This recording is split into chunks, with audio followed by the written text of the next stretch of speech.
Good morning, good afternoon, and good night to every single one of you out there watching this video. Welcome to today's gaming news. We have plenty to talk about, especially after my 1 week break. So let's start with...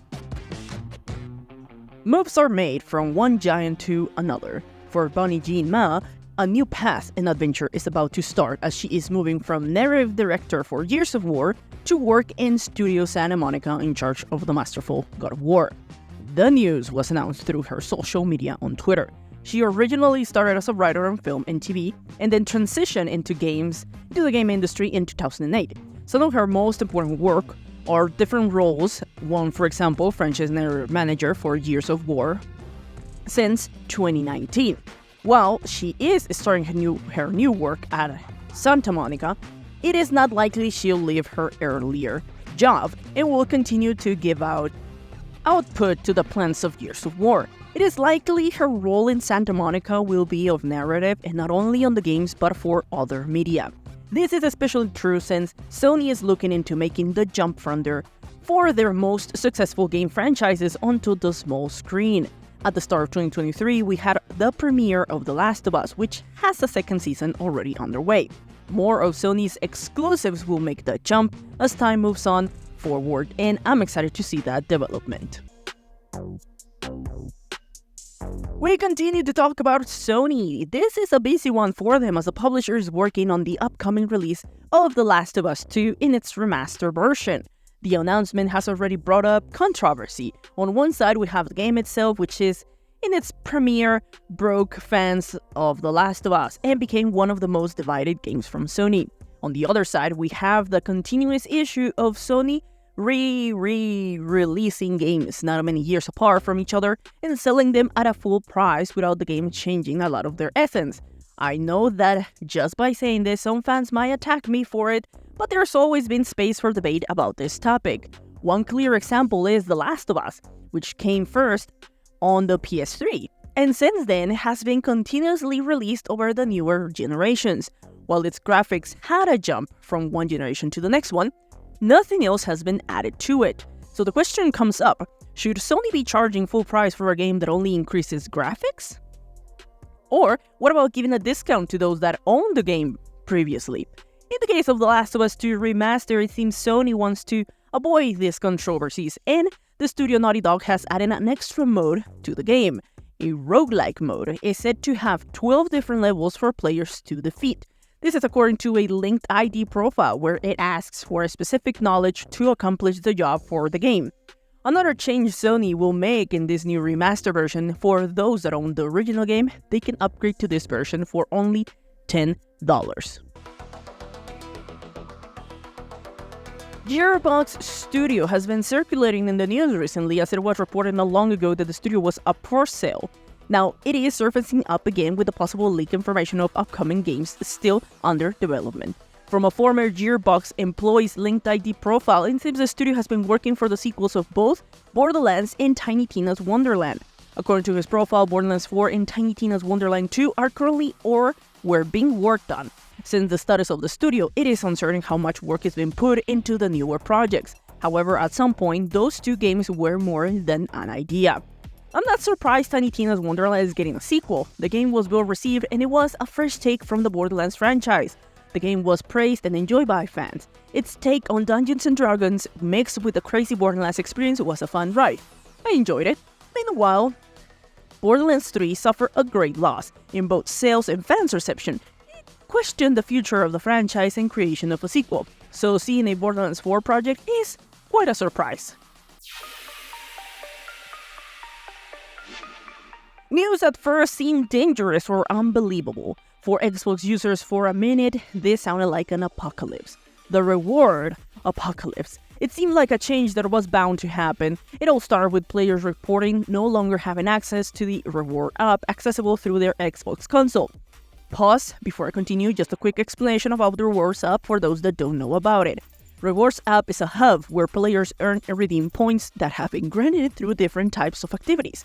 The reward app itself gives players 3 different activities on a weekly basis that secures them an amount of points. It also incentivizes players to maintain strikes by completing their weekly task, therefore granting them even more points. Whatever number of points you gain can be used to redeem months of subscriptions within the Xbox ecosystem, like Game Pass Ultimate, PC, or Core.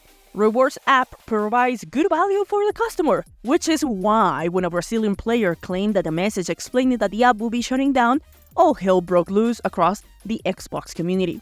However, it seems the app won't be shutting down, but will receive an upgrade to a more streamlined hub. I completely understand this. For example, if a player wasn't participating on an Xbox console, but only had PC, they had no access to this advantage. From personal experience, the only way to participate in the Wars app was through My Console, which isn't consumer-friendly. The app also suffers slow loading times and crashes, so an upgrade might be necessary. So far, Xbox itself hasn't given a comment about the situation. For a final big piece of news revolving around the Game Awards, though there's been quite a controversy in multiple different categories, people have spoken about some of those nominees that shouldn't be nominated. In this case is the award of Best Indie Game, in which Dave the Diver was nominated. The biggest problem with this nomination is the studio is funded by a billion-dollar publisher, which questions if the game is even an indie game. Well, graphically some people might look at it and say, yes, it does look like an indie game. Pixels to the art style, check. Casuals will agree it is an indie game. However, an indie game isn't just the looks, but the budget and funding itself as well. Now, this whole question, what makes a game indie? Is it worth a whole... It is worth a whole video, to talk about this stuff. But this is a new section, so this isn't it. If you want to watch the whole interview, check it out on a bot on Twitch in the Game Awards channel. Essentially, after the game, the Dave the Diver was called out by many, Geoff Keighley has given his opinion on the debate. Some of his points of view are, you can argue, does independent mean the budget of the game? Does independent mean where the source of financing was? Does it mean the team size? Is it the kind of independent spirit of the game? Meaning a smaller game that's sort of different. Now, this conversation has spun out comments from other gaming personalities in which they still call out the nomination of this game. But that's not all the controversy for the Game Awards. Another category that got heat is Game of the Year, by having a nominee of a remake, especially talking about Resident Evil 4. Should it be nominated, or should another category be made for Best Remake? Resident Evil 4 wasn't the only remake that came out in 2023. We had Dead Space, Metroid Prime, and a couple more. Should this new category be the forefront of those games? As we know, it won't be strange that as the time goes by, more and more remakes will come out. There's already the upcoming The Last of Us 2 remake. So, shouldn't they have their own category? What do you guys think? Well, this whole conversation of the Game Awards giving nominees that probably don't deserve it, the games are incredible, the job is done, and they do deserve a nomination of something. There's a lot of work and passion, dedication put into those games. But it does bring up many things to discuss about categories, awards, and other sort of stuff. But what do you guys say? Should a remake be nominated as Game of the Year? Now time for some quick updates. In another update from City Skylines 2, developers say they won't be working on new DLC or extras until the game is in better condition. After a rough launch, the game continued to contain tons of problems with performance and optimization that made even high-end PCs have troubles. Quite saddening, since the update, the sequel, it is an upgrade in every possible way from the original game. Give it a try, but be careful. It is quite hefty for the computer. Now, Ubisoft is giving away Assassin's Creed Syndicate for free. Many think of it as one of the most underrated games from the franchise. If you don't have it, claim it for free on the Ubisoft app on PC. You have until December 6th. Also, free game. It's free. Get it.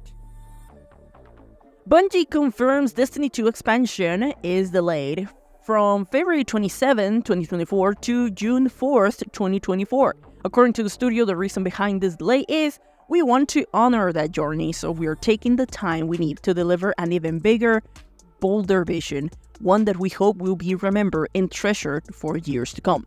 Bungie is under quite a spotlight after firing several important employees of its workforce, as well as delivering a horrible experience for players on its Lightfall expansion.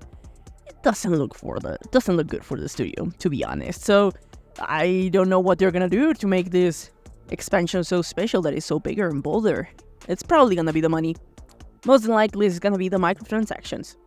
Finally, an update to Wonder Woman live service game, or should I say it is not a service game? A job listing for the game appeared, and to some extent made us consider the possibility of it becoming a live service game. However, in a statement released to IGN, Warner denies that the game will be a live service, saying Wonder Woman is a single-player action-adventure game set in a dynamic open world. Let's see how true this statement is. As the time for the game comes to be released, we'll find out how true these executives are, which some of us already know the answer. But that's all for this episode. What are your thoughts on this gaming news? Let me know in the comment section. I'm the Honey Badger, and I love to talk about everything gaming from news to games. If you liked the video, remember to leave a like and share. It really helps. Don't forget to subscribe. See you in the next video. Keep on gaming.